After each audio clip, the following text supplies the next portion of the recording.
The rules of warfare are being rewritten before our eyes, and what's happening right now in the theater of operations between Russia and Ukraine represents something far more significant than another tactical development. We're witnessing the deployment of a weapon system that fundamentally challenges one of the core assumptions underpinning Russia's military strategy, and the implications stretch far beyond the immediate battlefield. For months, analysts have focused on artillery ranges, tank formations, and air superiority, but they've missed the strategic shift that's quietly unfolding. Ukraine has introduced a capability that exploits a critical vulnerability in Russia's defense architecture, one that Moscow has spent decades and billions of rubles fortifying against conventional threats. This isn't about superior firepower or advanced technology alone. It's about asymmetric innovation that renders traditional countermeasures obsolete. The Kremlin is now facing a dilemma that has no easy military solution, and the response we're seeing tells us everything about the pressure building behind closed doors in Moscow. What makes this particularly significant is how it alters the calculus for both sides moving forward, potentially reshaping the trajectory of this conflict and sending ripples through the entire global security framework that's governed great power competition since the end of the Cold War. Now, let me be very clear about what we're actually discussing here, because the mainstream narrative has conditioned us to think about this conflict in terms of daily tactical wins and losses, the ebb and flow of territory, the latest Western aid package, or political maneuvering in Washington and Brussels. But what's happening with Ukraine's Sapsan ballistic missile represents something far more consequential. We're looking at a fundamental restructuring of the strategic equation that governs this entire theater of operations, and the implications extend well beyond what most analysts are willing to acknowledge publicly. The Sapsan isn't just another weapon system added to Ukraine's inventory. What makes this development so significant is that it represents a sovereign long-range missile capability not subject to foreign permission. Think about what that means for a moment. Throughout this conflict, every major escalation, every expansion of Ukraine's strike envelope has been mediated through Washington, through London, through the political calculations of Western capitals, trying to walk the tightrope between supporting Kiev and avoiding what they fear might be uncontrollable escalation with Moscow. The decision to allow ATACMS strikes into Russian territory, the green light for Storm Shadow missiles, every single one of these capabilities has come with restrictions, with red lines, with political strings attached that can be pulled or cut depending on who's sitting in the White House or number 10 Downing Street at any given moment. But the Sapsan changes that dynamic entirely. Unlike ATACMS and other Western missiles whose employment has been constrained by political conditions and shifting red lines on strikes inside Russia, Sapsan is entirely Ukrainian in design, production, and command. This gives Kiev an autonomous strike capability that cannot be restricted by nervous Western politicians, cannot be held hostage to the political calendar in Washington, cannot be suddenly withdrawn when the diplomatic winds shift, and Moscow understands this calculation better than anyone. The Russian military establishment has spent the better part of this conflict attempting to manage escalation through political pressure on Ukraine's suppliers. They've calibrated their responses, their nuclear rhetoric, their diplomatic messaging, all around the assumption that they could influence Western decision-making and thereby constrain Ukraine's operational freedom. That assumption no longer holds. Now, let's talk about the technical characteristics that make this weapon system particularly problematic for Russian air defenses, because this is where the strategic picture becomes even more interesting. The Sapsan travels at approximately Mach 5.2, faster than US ATACMS, which moves at Mach 3, and it follows a ballistic trajectory that fundamentally differs from the cruise missiles and drones that have dominated Ukraine's deep strike campaign until now.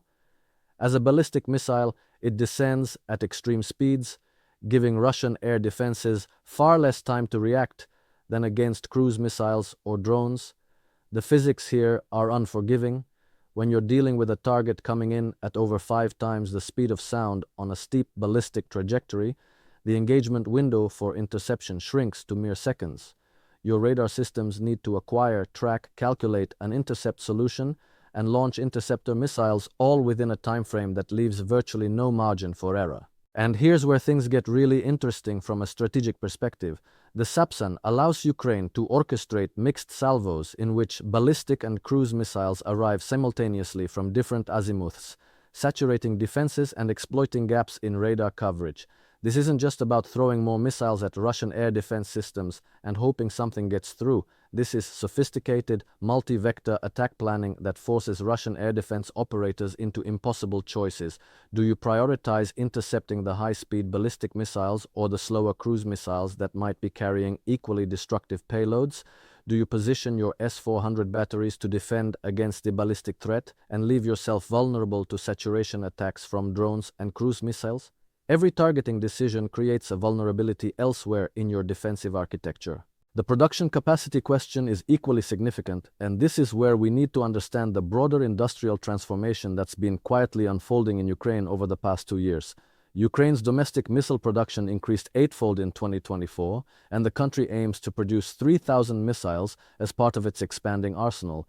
Now, those numbers might sound modest compared to the scale of Russian production, but context matters enormously here. These aren't just unguided munitions or simple rocket systems. We're talking about precision-guided ballistic missiles with sophisticated targeting systems, terrain-following cruise missiles with ranges extending to 3,000 kilometers for the Flamingo system, and an entire ecosystem of long-range strike capabilities that simply didn't exist in Ukraine's military inventory 3 years ago. The Kremlin has certainly taken notice, and their response tells us everything we need to know about how seriously they view this threat. Russian forces reportedly destroyed workshops producing Grom-2 components on September 7, 2024, and later struck 2 operational tactical missile launchers with Iskander-M missiles on November 25 and 26, 2024. These aren't random strikes as part of a broader campaign. These are targeted operations designed specifically to disrupt and degrade Ukraine's indigenous missile production capability. The fact that Russia is expending high-value precision munitions like Iskander missiles to hit production facilities rather than frontline military targets speaks volumes about their strategic priorities. They understand that every month Ukraine's domestic production continues. Every additional Sapsan missile that rolls off the assembly line represents a permanent expansion of Kiev's strategic reach that cannot be negotiated away or restricted through diplomatic pressure on Western capitals. But let's zoom out from the immediate tactical picture and consider what this means for the broader trajectory of the conflict, because this is where the implications become truly significant for anyone trying to understand where we're heading. The conventional wisdom about this war, the narrative that's been promoted in Western media and by most mainstream analysts, has always assumed that Ukraine's ability to prosecute this conflict depends fundamentally on continued Western support. The weapons, the ammunition, the intelligence, the training, all of it supposedly hinges on decisions made in Washington, Brussels, and European capitals. And to be clear, Western support has been absolutely critical. Ukraine wouldn't have survived the initial invasion without it. But what we're watching now is the emergence of a different dynamic, one where Ukraine is building genuine strategic autonomy in key areas of military capability. Ukraine had no real drone industry 3 years ago, but made more than 2 million last year and expects to make at least 4 million this year. Think about that transformation, from essentially zero domestic production to one of the world's largest drone manufacturers in the space of 3 years. And these aren't just surveillance drones or short-range tactical systems. The latest models travel hundreds of miles, striking Russian oil refineries and causing significant damage to that country's most important industry. The economic warfare dimension of this capability cannot be understated. Every refinery hit, every oil storage facility damaged, every disruption to Russia's energy infrastructure represents a direct hit to Moscow's ability to fund its war machine. Oil revenue is the lifeblood of the Russian state, and Ukraine has developed the capability to reach deep into Russian territory and strike at these strategic economic targets without needing permission from anyone. Now, I want to address something that's often missing from the analysis of this conflict, which is the industrial and economic sustainability question. A lot of commentators focus exclusively on battlefield dynamics, on who's advancing where, on casualty figures and equipment losses. But wars are won and lost in factories as much as on battlefields. The side that can produce, replace, and innovate faster ultimately prevails in conflicts of attrition. And what we're seeing is Ukraine building an indigenous defense industrial base at a pace that frankly shocked most analysts, including me if I'm being honest. Ukraine produced $9 billion worth of arms in 2024, and the defense industry is on track to nearly quadruple that amount by the end of 2025. Those aren't projections, those aren't aspirational goals. Those are production figures based on contracts already signed and facilities already operating. The strategic calculus for Moscow has fundamentally shifted, and I don't think they've fully come to terms with what that means yet.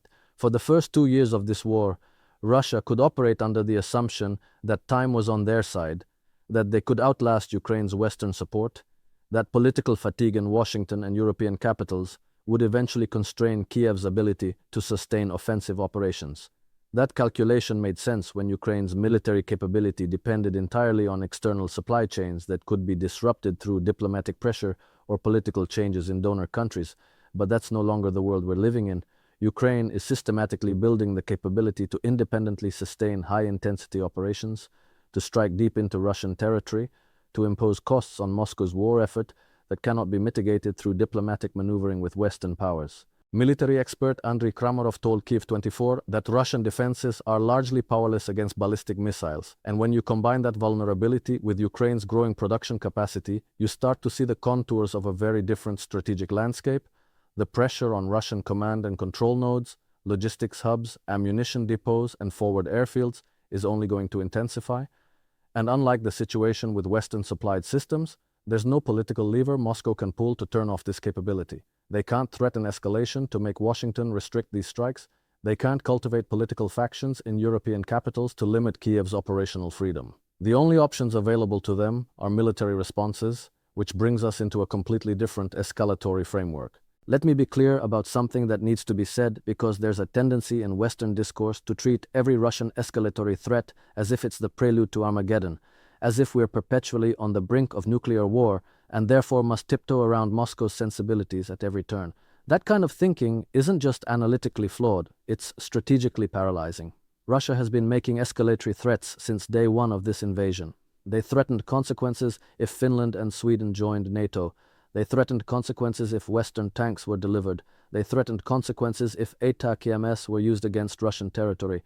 At a certain point, you have to recognize a pattern. These threats are part of Russia's strategic toolkit, designed specifically to constrain Western support and limit Ukraine's operational freedom. And to Russia's credit, it's worked remarkably well for a long time.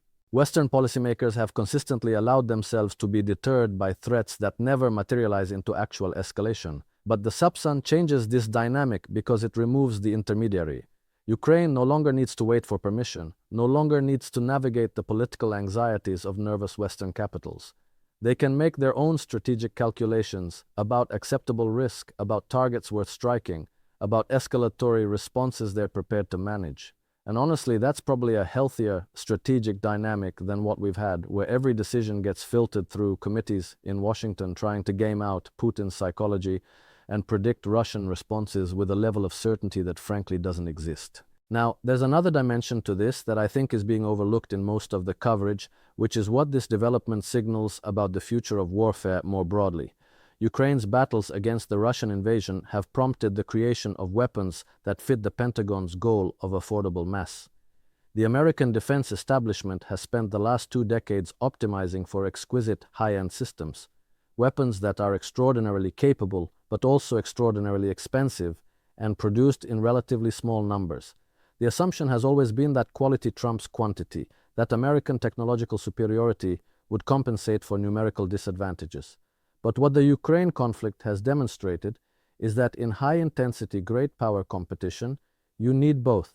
You need sophisticated capabilities, but you also need them in sufficient quantities to sustain operations over extended periods. The Flamingo cruise missile has a range of around 2,000 miles, about twice as much as a US Navy Tomahawk cruise missile, and the really striking thing is that Ukraine is producing these systems at scale in the middle of an active war zone while facing constant Russian strikes on their industrial infrastructure. That's a level of industrial resilience and adaptive capacity that honestly puts Western defense industries to shame. The Pentagon has taken notice. There's serious discussion now about what lessons can be learned from Ukraine's approach to rapid prototyping, field testing, and mass production of military systems. The traditional defense acquisition process, where systems spend decades in development and cost billions before they're fielded, simply cannot compete with the innovation cycle we're seeing out of Ukraine right now. The Kremlin's problem, and this is really the heart of the matter, is that they're trying to fight a 21st century war with a 20th century playbook. They assumed that superior numbers, superior firepower, and willingness to accept casualties would eventually grind down Ukrainian resistance. They assumed that Western support would be fickle and conditional, subject to political winds and attention spans. They assumed that their nuclear arsenal would serve as an ultimate trump card, preventing any serious threat to Russian territory or strategic interests. But none of those assumptions are playing out the way Moscow expected. Ukraine has demonstrated remarkable resilience and adaptability. Western support, while imperfect and often maddeningly slow, has been more sustained than most predicted. And the nuclear threats, while they generate headlines, have proven increasingly hollow as rhetorical devices that don't actually constrain Ukrainian operations. The introduction of the Sapsan into operational use represents a maturation point for Ukraine's military posture. They are no longer purely reactive, no longer purely dependent, no longer purely on the defensive in strategic terms. They now possess the capability to impose costs deep inside Russian territory, to threaten assets that Moscow previously considered secure, to force Russian military planners into defensive postures and resource allocation decisions that they'd rather avoid. President Zelensky indicated there's strategic ambiguity Kyiv now uses as a weapon of its own, noting that the enemy often believes a strike was carried out with a Neptune when it may have been something else. That's sophisticated strategic thinking. You want your adversary uncertain about your capabilities, uncertain about what systems you're employing, uncertain about where you might strike next. Uncertainty breeds caution, and caution slows operational tempo. The question that should be keeping Russian military planners up at night is not whether Ukraine can produce these missiles, but how many they can produce and how quickly that production rate can scale. Firepoint, the manufacturer, plans to produce 200 Flamingo missiles per month. If Ukraine achieves similar production rates with the Sapsan, and there's every reason to believe they're working toward that goal, we're talking about a permanent alteration of the strategic balance. That's not a capability that dissipates with a change in political leadership in Kyiv or a shift in Western support levels. That's infrastructure, expertise, production capacity that will persist regardless of how the current phase of this conflict resolves. And this brings us to perhaps the most important strategic question underlying all of this, which is what does the endgame look like when one side has built this level of autonomous capability? The conventional wisdom about negotiations, about potential diplomatic off-ramps, has always assumed that Ukraine would eventually be pressured to accept some kind of compromise because their ability to sustain military operations depends on Western support that might eventually wane. But what happens when that assumption no longer holds? What happens when Ukraine possesses the independent capability to strike Russian territory indefinitely, when they can impose economic costs through strikes on energy infrastructure that Russia cannot effectively defend against? When their defense industrial base can sustain operations without requiring monthly decisions from Western capitals about whether to continue support? The answer is that the pressure on Russia to reach an acceptable settlement actually intensifies rather than diminishes. Moscow can no longer count on time being on their side. They can no longer assume that Ukrainian military capability will atrophy if they just hold out long enough. The strategic reality they're facing is one where their ability to defend their own territory and critical infrastructure is degrading, while Ukraine's ability to attack those same targets is improving. That's not a sustainable position. That's a position that compels serious consideration of diplomatic solutions that might have seemed unthinkable 6 months or a year ago. I want to be very careful here not to oversell this as some kind of silver bullet or war-winning capability. It's not. The Sapsan is one weapon system among many. Russia still possesses significant military capabilities, still controls substantial Ukrainian territory, still has resources and manpower that Ukraine cannot match numerically. This is not a prediction that Ukrainian victory is now inevitable or that Russian defeat is imminent. But what it does represent is a significant shift in the strategic fundamentals that govern this conflict. The rules of engagement have changed. The constraints that previously limited Ukrainian operations have been loosened or removed. The calculations that Russian planners make about acceptable risk and sustainable operations now have to factor in threats that didn't exist before. Looking forward, and this is where things get genuinely interesting for anyone trying to understand the broader trajectory of global power dynamics, what we're witnessing in Ukraine is potentially a preview of how future great power competitions will unfold. The age of exquisite weapon systems produced in small numbers by major defense contractors may be giving way to an era where rapid innovation, adaptive manufacturing, and mass production capacity become the decisive factors. The side that can iterate faster, field systems quicker, and produce at scale may have significant advantages over adversaries that are locked into traditional defense acquisition processes. Ukraine, out of necessity, has pioneered this approach. They've demonstrated that it's possible to go from concept to operational deployment in months rather than decades. They've shown that it's possible to build sophisticated weapons systems without the enormous bureaucratic overhead that characterizes Western defense programs. The implications for global security architecture are profound.